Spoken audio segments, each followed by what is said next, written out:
शरणो सतगुरु दयाल को मुख हृदय हरि नाम। नित्य प्रतसंगत साधकी आजीवन मोक्ष सुखराम। संत सम्राट सतगुरु सुखराम जी महाराज समझाते हैं सज्जनों कि राम नाम की ऐसी भक्ति है सतगुरु बुद्धि से जो भजन करे शरणागत होके तो अपने जीवित में ही सदैव रहते हुए उस परम धाम को प्राप्त कर सकता है, उसका अनुभव कर सकता है। और जो जहां जाना है शरीर छोड़कर उसका अनुभव पहले हो जाता है। ये सतगुरु शब्द का प्रताप है। जो भजन करता है सतगुरु बुद्धि से वो परम धाम को जाता है, आवागमन से रहित हो जाता है सज्जनों।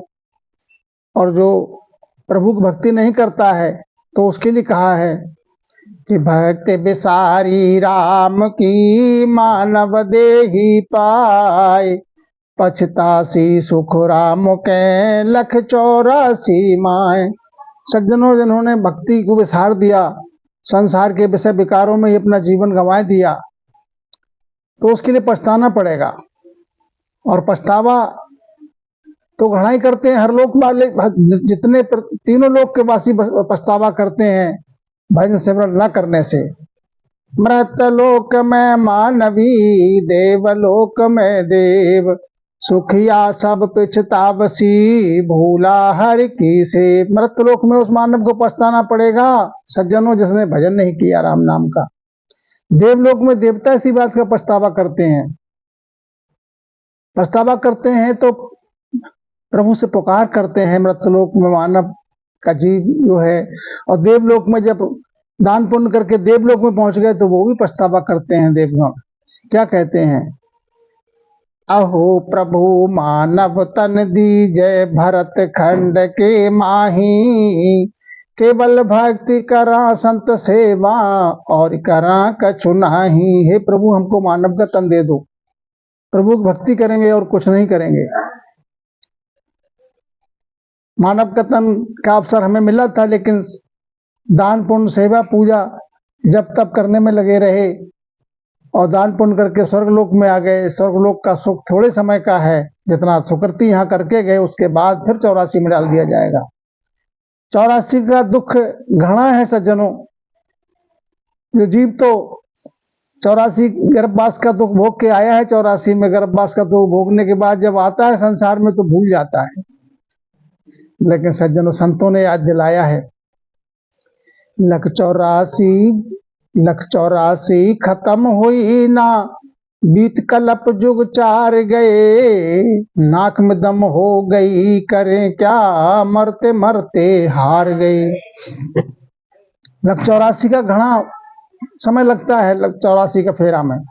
तो ये जीव तरह तरह कर रहा था कि हे प्रभु हमारे लिए मानव का तन दे दो। अब कि मानव का तन मिलेगा तो मैं भजन करूंगा, संत की सेवा करूंगा और कुछ नहीं करूंगा। हमारा मानस में भी कहा है कलयुग केवल नाम आधारा, सुमिर सुमिर नर उतरे पारा। सुमिर उसका राम नाम का स्मरण करके भव सागर से पार उतर सकते हो सज्जनों। और जिन्होंने राम नाम को विसार दिया उनको घना ही पछताना पड़ा।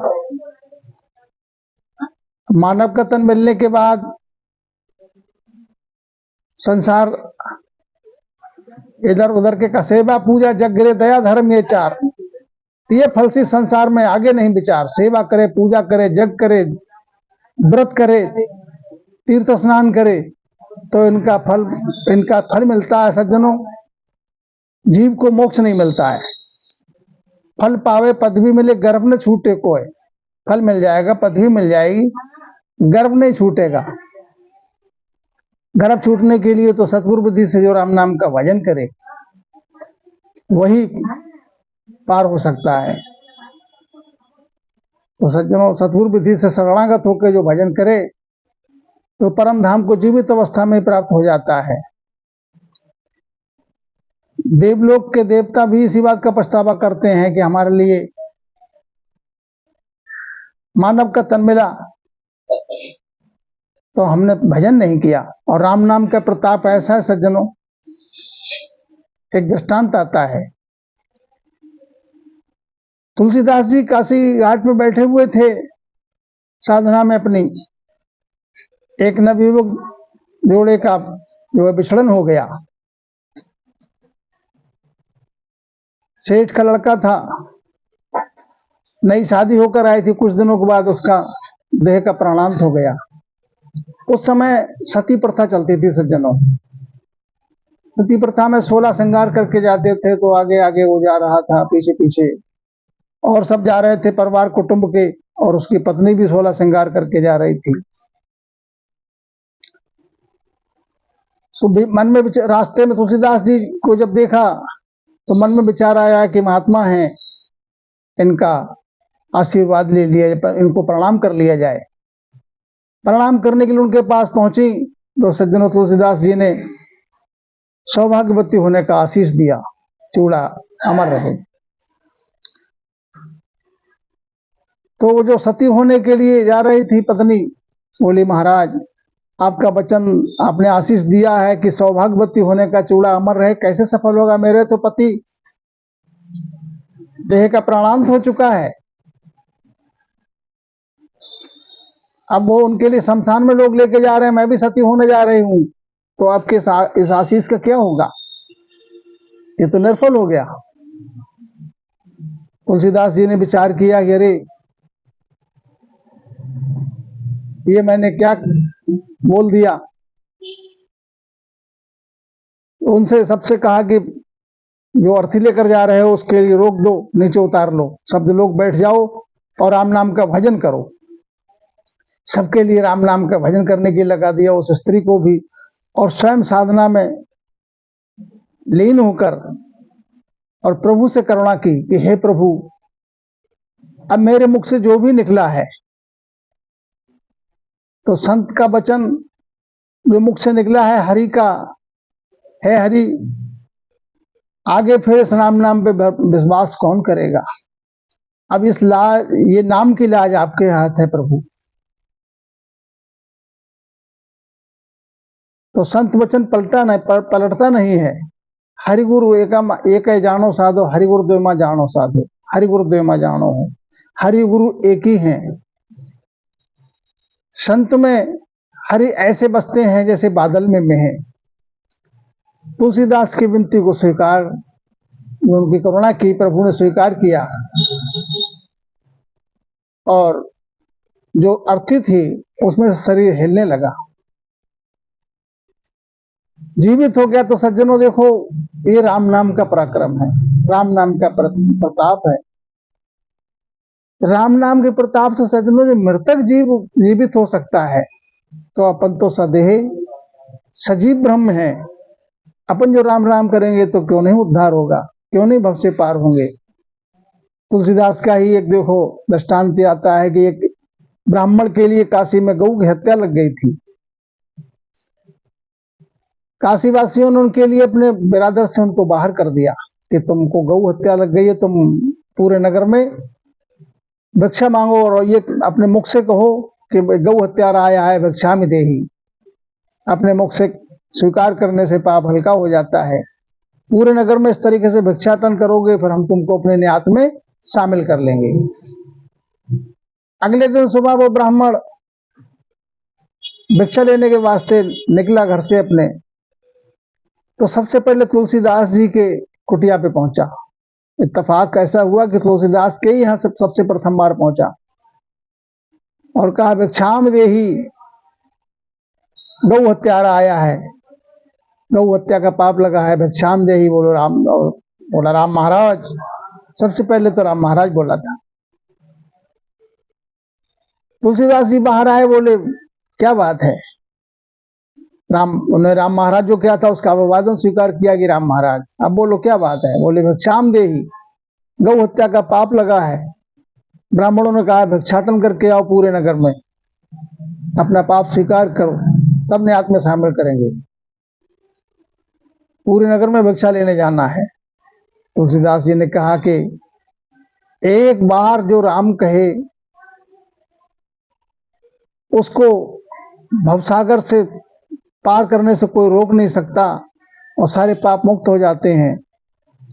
कृष्णदास जी महाराज ने भी कहा है एक बार जो राम कहे काटे पाप हजार, और कृष्णदास ने इस दिन रटे ताको बार न पार।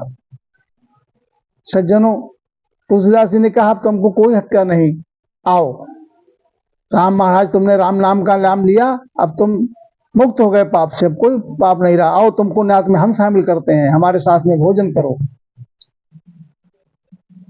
उन्होंने कहा कि नहीं महाराज, गांव के ब्राह्मण नहीं मानेंगे। तो उन्होंने अपने साथ भोजन जमाया। तुलसीदास जी ने कहा नगर में कह देना ब्राह्मणों से कि हमको हत्या से मुक्त कर दिया तुलसीदास जी ने। अब जो भोजन वहां तुलसीदास जी के यहाँ जीम के नगर में आए, गांव के नगर के ब्राह्मणों से कहा कि हम हत्या से मुक्त हो गए, हमें न्यात में शामिल करो। कैसे हुए तो उन्होंने बताया, तुलसीदास जी ने कह दिया कि एक बार जो राम कहता है उसके पाप नष्ट हो जाते हैं। नगर के ब्राह्मण कहने लगे कि अरे तुलसीदास जी भी मत जो है वो मतहीन हो गए हैं, कैसे इनको हत्या से मुक्त कर दिया, चलो सब लोग मिलकर चलते, तुलसीदास को भी हम बाहर करते हैं न्यात से। कैसे शामिल कर लिया, न्यात की बात को उलट कैसे दिया, पंचायत की बात को। तुलसीदास जी के पास आए सज्जनों, कहा उनसे, तो उन्होंने कहा हत्या से मुक्त हो गए ये ब्राह्मण, कैसे मानोगे? बोले प्रमाण दो इसका। बोले इनके हाथ से अगर गऊ ग्रास ले स्वीकार कर ले तब तो मानोगे? कि हाँ तब मान लेंगे। फिर उनके मन में विचार आया कि सजीव गऊ इनके हाथ से ग्रास ये देना चाहे, पीछे से कोई शरारत कर दे, कोई लकड़ी से उनको छेड़ दे, सर हिला दे, तो ये फिर बात को स्वीकार नहीं करेंगे। तुलसीदास जी ने विचार किया कि ये शिवनंदी है पत्थर का, उस पर विचार किया। ब्राह्मणों से बोले ये शिवनंदी जो पत्थर का है, ये सर्जित होके और इनके हाथ से गऊ ग्रास स्वीकार करे तब तो मानोगे हत्या से, गौ हत्या के पाप से मुक्त हो गए? बोले हाँ तब मान लेंगे। तो सज्जनों, भोजन रसोई बनी और उस ब्राह्मण के हाथ से उनको गौग्रास खिलवाया। तुलसीदास जी ने कहा हे शिवनंदी, राम नाम कहने से ये गौ हत्या के पाप से मुक्त हो गए हो तो सर्जित होकर पूंछ हिलाकर इनके हाथ से गौग्रास स्वीकार करें। तो सर्जित होकर उस शिवनंदी ने गौग्रास स्वीकार किया। सज्जनों, तो ऐसा है राम नाम का प्रताप। राम नाम से देखो, समुद्र में पुल बनाया, बड़े बड़े सलाएं पत्थर तैर गए। पत्थर पर राम लिखा, मन में विचार किया तो हल्का हो जा, हल्का हो गया, पत्ते की तरह तैर गया। ऐसा है राम नाम का प्रताप। तो अपन तो सदैव सजीव ब्रह्म है, राम राम करने से भला क्यों नहीं होगा? अवश्य होगा, बस मन में संदेह नहीं होना चाहिए। शब्द कहे मैं तारूं सोई, जो विश्वास हमारा हो। सज्जनों, सतगुरु से राम नाम मिलता है और राम नाम का भजन करते करते, राम नाम का भजन प्रथम तो मुख जिह्वा से ही रटन करना होता है। रटन करते करते करते करते जब अमाऊ प्रेम घट में जागृत होता है सज्जनों, तो फिर वो नाम निज नाम में परिवर्तित हो जाता है, निज नाम प्रकट हो जाता है। और निज नाम जो है वो गैब से प्रकट होता है। केवल को, जिसको केवल का बीज कहते हैं, केवल को वो बीज मांड में ना रहा, केवल का बीज मांड में नहीं, सृष्टि में नहीं, केवल का कोई उपदेश नहीं। भजन करते करते सज्जनों, जब अमाऊ प्रेम होता है तो घट में प्रकट होता है और वो नेहंचर प्रकट होता है। जिसको नेहंचर कहते हैं उसी को सत्सबद कहते हैं। तो सज्जनों, उसका पराक्रम है कि वो जीव को फिर हंस करके तार के छोड़ता है, सीधे अमरापुर लेके जाता है, बीच में उसको कोई रोकता नहीं। उस निज नाम का ऐसा पराक्रम है। जैसे सज्जनों, संसार में पत्थर बांध कूप में पड़े, भोलप में विष खावे। कोई संसार से किसी प्रकार से रीस उसके मन में कोई उदासी आ जाए, वैराग्य आ जाए, पत्थर बांध के गहरे कुंड में पड़ जाए, कूद जाए, भोलेपन में विष खा ले, फांसी का फंदा गले में डाल के झूल जाए और पाछे चाहे कि वो फांसी का फंदा नरम हो जाए, तो ना तो वो फांसी का फंदा छोड़ेगा सज्जनों, जो विष और जहर खाया, जहर भी नहीं छोड़ेगा, वो मार के छोड़ेगा। पत्थर बांध कूप में पड़े, भोलप में विष खावे। पत्थर बांध के गहरे कुंड में कूद गया तो वो पत्थर नहीं छोड़ेगा, नीचे बैठाल देगा और मार के ही छोड़ेगा। ऐसी सज्जनों ये राम नाम का जो शब्द है ये तार के ही छोड़ेगा, सीधे अमरधाम लेकर जाता है। और फिर निज नाम प्रकट हो जाता सज्जनों, फिर भजन सिमरण करने की मुख के द्वारा आवश्यकता नहीं होती है। भजन सिमरण जो है एक तो होता है मुख के द्वारा, जिह्वा से राम राम रटन करते हैं, 10-20 बार नाम उच्चारण आता है। और जब निज नाम प्रकट हो जाता है, जिसको सत शब्द कहते हैं, जिसको निज नाम कहते हैं, तो फिर रोम रोम से भजन होने लगता है सज्जनों। जिसके लिए कहा है अनगिनती गिनती नहीं राम नाम रिजोड़, सांस सांस में होता है सिमरण 70 करोड़। एक सांस सांस में 70 करोड़ बार सिमरण हो जाता है सज्जनों। अब ऐसी अवस्था जब बनती है रोम रोम में, तो फिर इतना भजन का खजाना इकट्ठा हो जाता है, धर्मराज का खाता फिर नील हो जाता है और कर्मों से रहित हो जाता है सज्जनों। तभी ये जीव अमरधाम जाता है।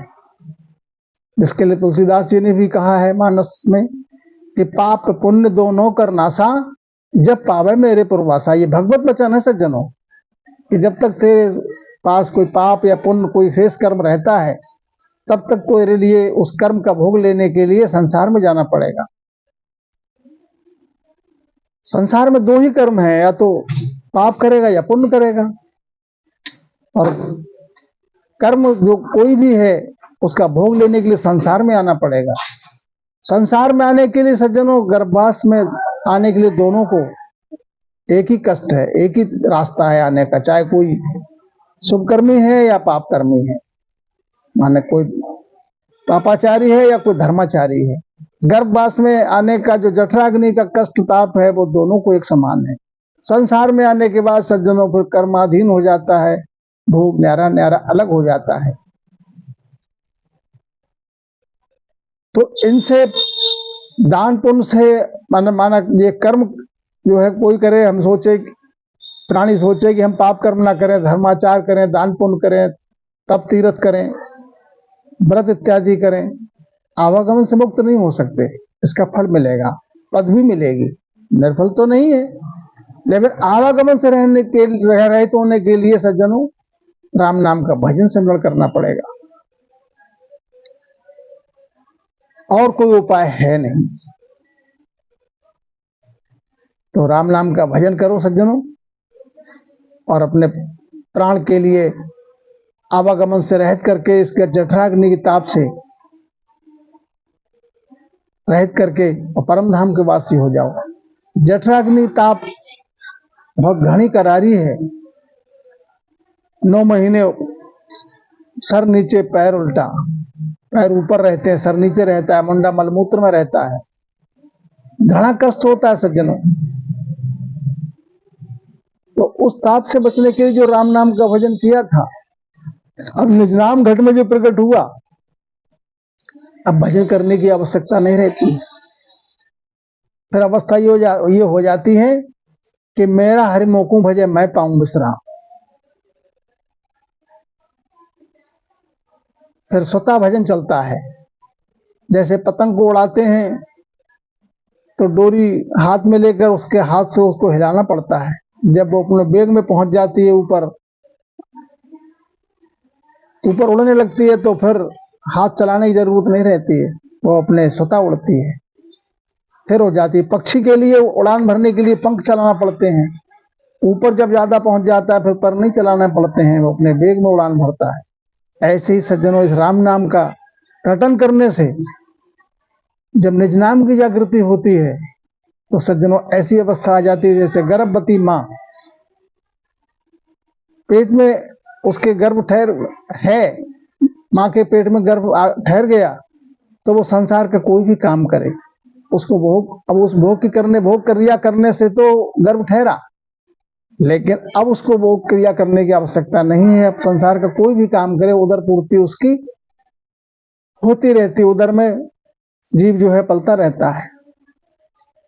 यही अवस्था आ जाती है सज्जनों राम नाम का भजन करने से। जब निज नाम की जागृति हो जाती है सज्जनों, तो स्वतः भजन होता है।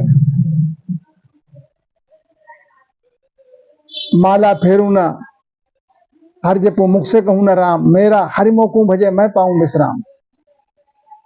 तो सज्जनों फिर वो सीधे परम धाम को ले जाता है। ऐसा है राम नाम का पराक्रम। अनेकों उदाहरण हैं, अनेकों प्रमाण हैं इस राम नाम के।